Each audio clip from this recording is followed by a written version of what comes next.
Hello and welcome to this video. This is an overview and flight review of this big thing here. This is the iFlight Helios 10. Now this one has been loaned to me for review via the guys up at Drone Authority, so massive thank you to those guys. They actually stock all of the iFlight stuff, so if you're interested in this, go and check them out. I'll put a link down below. Now I'm interested in larger quadcopters because larger quadcopters provide a very different flying experience from the smaller ones.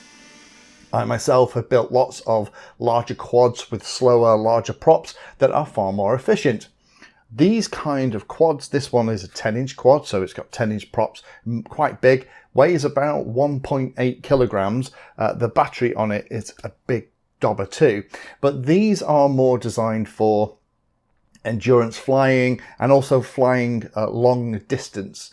So if you are able to fly further away and it's legal and safe for you to do so where you live, then these are kind of great options for that.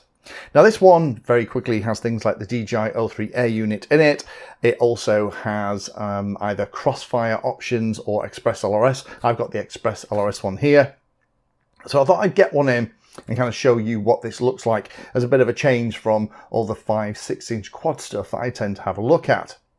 So the specifications for this again is the HELION 10. This one comes with the O3 Air unit installed and it's designed for a 6S large battery. Inside is a Blitz F7 flight controller. Only comes with one set of props. These are Gemfan 1050 3-bladed props. I'd recommend that you get yourself a spare set. These don't tend to be particularly delicate things.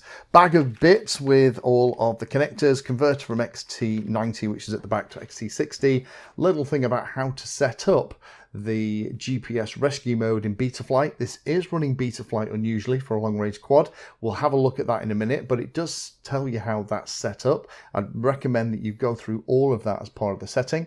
Weight on this is about 950, 970 grams without a battery, but with that big chunky battery underneath, it's about 1.8 kilograms. Dimensions are 324 by 264 by 63 millimeters. Maximum speed is rated about 140 kilometers an hour. Maximum hover time, they reckon you're going to get about 26 minutes with a 6S 5600 milliamp hour battery. About 30 minutes with a 6S 8000 milliamp hour lithium ion battery. Cruising time is about 5 or 6 minutes less of each of that. Also has a GPS in here as well. We'll take it apart and have a look at it in a moment. And in terms of the battery, this is the one that I'm flying it with. Again, this one has been loaned to me by Drone Authority, so thank you to those guys. This is an iFlight full send 4500 milliamp hour on 6S 65C, and again this with the quad takes up to a nice chunky 1.8 kilograms.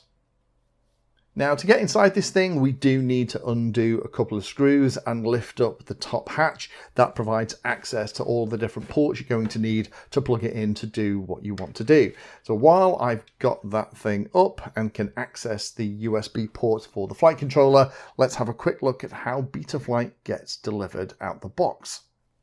So connected to the quad via the USB-C port on the flight controller, lifted up the top obviously to get to it, and we are now connected. We can see everything is all moving. Nicely, I can see that the receiver is also powered by the flight controller, which is something I like. That means that binding will be a little bit easier. But let's have a little go at this. Now at the moment we have gyro, accelerometer and baro. No, sadly, magnetometer.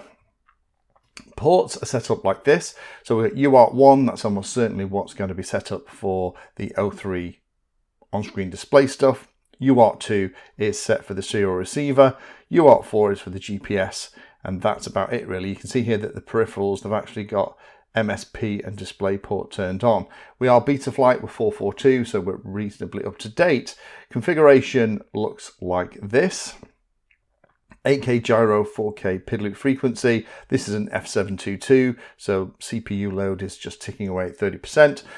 Did notice actually, and we need to comment on this, they do talk about the fact in the listings with these things that the models are actually checked before they are shipped. So they're nice to see there's something in the data flash. It's definitely been armed before it left the factory. Nothing in here that's out the ordinary. Power and battery looks like this. Again, we're going to need a 6S pack for this one, a reasonably large battery as well. Failsafe is set to drop really odd. Why wouldn't you have that set as GPS rescue or something like this? If it does have a GPS, which obviously does, then I would change that to GPS rescue and change all these settings. Odd that that isn't set out the box. Receiver is set to CRSF. Again, I'll bind it using the power cycle 3 times in a moment to get that all working. Modes is set in a very similar way to the other one we looked at recently, in which is it's just all angle mode. This is not designed to do anything particularly clever. There's no beeper, there's none of those kind of things, which would be useful actually in something like this. If it came down reasonably far away, you are going to need to get those GPS coordinates back. Speaking of GPS, it isn't powered. It's going to need main battery power to get that working. When it does, it'll appear here at the top. On-screen display layout is pretty basic. Everyone has their own particular way of doing it. With it being a long-range system, we've got the latitude and longitude and loads of other stuff in here as well. I'll probably clean this up after I've had a play with it. And then we have the other bits and pieces. So I'm just going to do a dump and a diff out to a file here so that you can see what it is as it comes supplied. A little bit disappointing that I can't see any options for iNav and also RD Pilot. That would make a lot of sense to have options for a long range quad with a compass installed to actually be able to fly autonomous missions and also have a really reliable return to home even in the event of high winds. So now we've had a quick look at the Betaflight configuration, let's talk about the binding of both the O3 air unit and the Express LRS receiver that I have in here. Now what I did while the clamshell is open, you just take out a couple of bolts at the front and it pulls open. I have taken off the very front part to get to the receiver. The receiver is powered from the 5 volts from the flight controller, which is great, but you need a way, if you're going to bind Express LRS without using a bind phrase, to power the receiver quickly 3 times to put it into bind mode. And I found that this was the easiest way to do it, and just plug the cable into the back of the receiver 3 times quickly to get it into bind mode, and that worked absolutely fine. Obviously, if you're going to use a bind phrase, you can just connect to it via Wi-Fi and use the standard ways of doing that with Express LRS. Personally, if I was going to be buying one of these for myself, I would probably go for the Crossfire system. I have noticed that the antennas on this are mounted horizontally, which I don't think is a great idea. If you're looking at genuine long-range flying, having them in that kind of upright V configuration is a far more sensible way of doing it. And also the Express LRS receiver in here, interestingly, isn't a diversity Express LRS receiver, which I would expect for this kind of money. Talking then about the O3 air unit, sadly it isn't activated again, so you will have to make sure that the antennas are plugged in on the top, power the unit from a battery, and then connect it to a computer and go in and activate it yourself. I do wish that iFlight would have this stuff activated from the factory so that it's one less step you have to do. Once it's activated, then it's just a case of pressing the bind button on your goggles, the bind button on the O3 air unit, and you're good to go. So what's it like to fly? Well, because these props are so efficient, they're designed to be that way for that longer flying time, there is a lot less noise that comes off it. So this is like a low drone, if you'll pardon the pun, rather than a very large bag of very angry wasps. And when you start to fly it around, it flies more like a 6-inch model, and you just forget how big and heavy it is. And that also means if you want to fly it a little bit further away, line of sight, those LEDs are very handy for orientation, but it means that because of its physical size, you can kind of see which way it's pointing at you. This is very fun in windy conditions. That mass and weight means that it does resist being blown around by the wind, but it does mean that on very calm days like I'm flying today, it just handles so beautifully. It is silky smooth, and that's exactly what you want if you're going to use it for filming. It's hovering at very low throttle. It's just about a quarter throttle, and that means there's loads of power. Now, it also means that you could add a much larger battery than the one I'm using here, that 4200 6S. You could add much more battery or add something like a heavy action camera like a GoPro in the nose, and it wouldn't really care about that either. But it's incredibly fun to fly because when you just pop the throttle, it rises gracefully into the air without any stress or hassle at all. So as you're flying around, you get close to a treetop, it's no issue at all. Quick blip of throttle like you would on a 5 or 6 inch quad, and it's over the obstacle. Flight time out of this 4500 6S pack that I have here will last you about 20 minutes.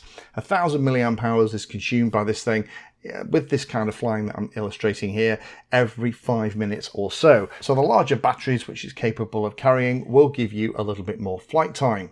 But the lack of a GPS flight mode is disappointing. Although the GPS is on here and in the goggles I get things like distance, direction to home, I get my altitude information, I'm really missing all of those extra things that Ardu, Copter or iNav would give me. The ability to flick a switch and have it loiter in position. The ability to have a much more reliable, robust return to home over Betaflight's rescue mode.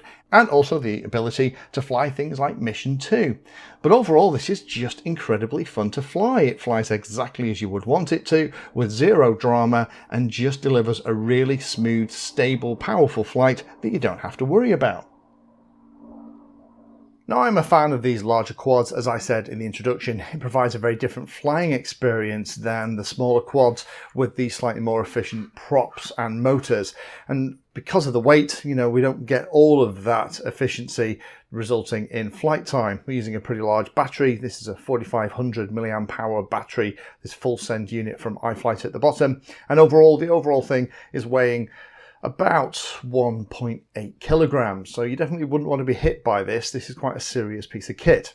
There are some lovely design things on here that I really like. For example, there's this little USB-C port at the back. You get a cable in the box that allows you to provide 5-volt out auxiliary power to your action camera on the front. I think that's absolutely fantastic.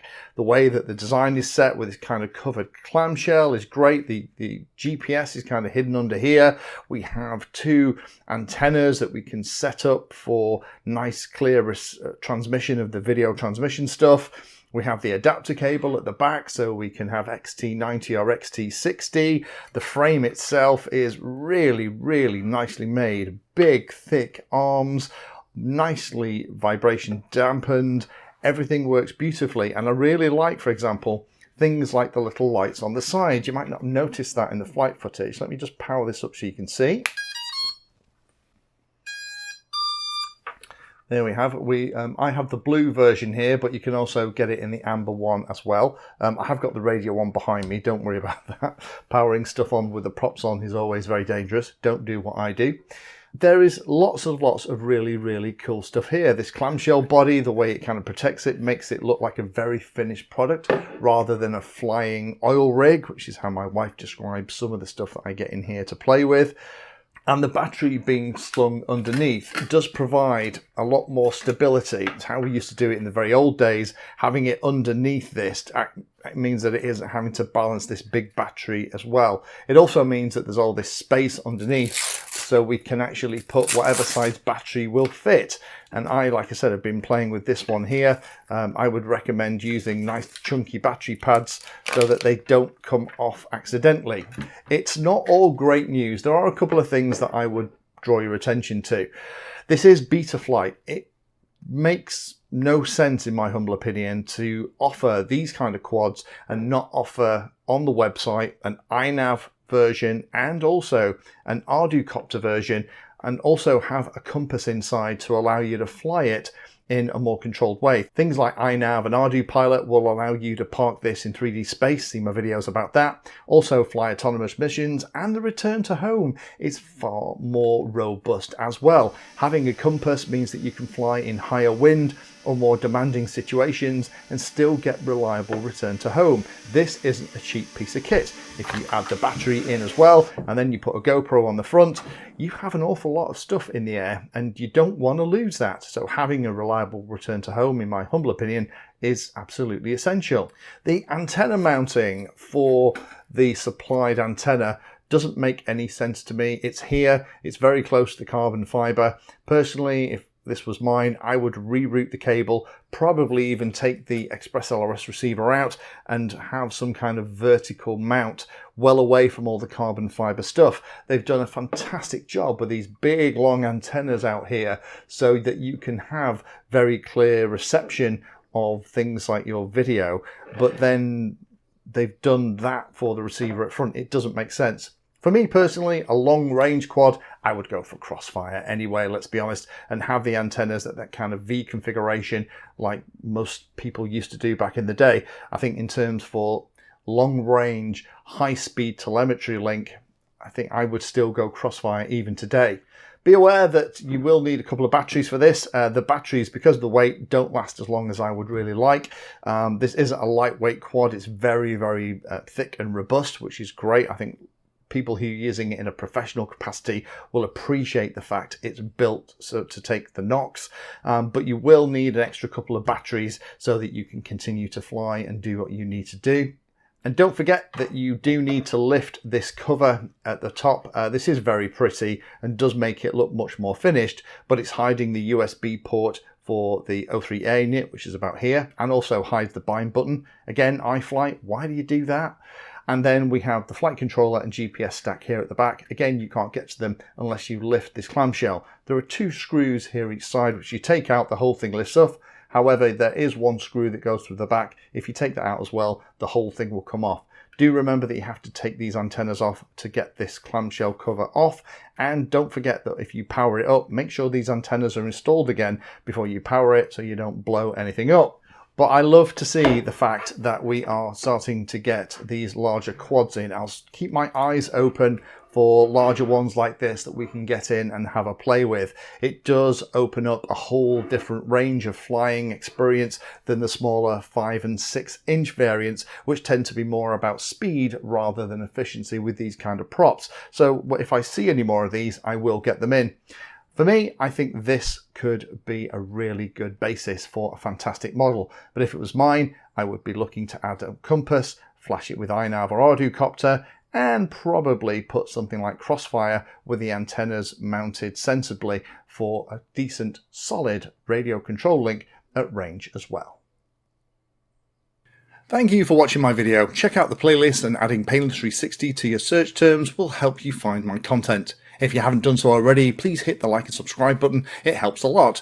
You can support the time I spend here answering questions and helping others by using the links in the video description.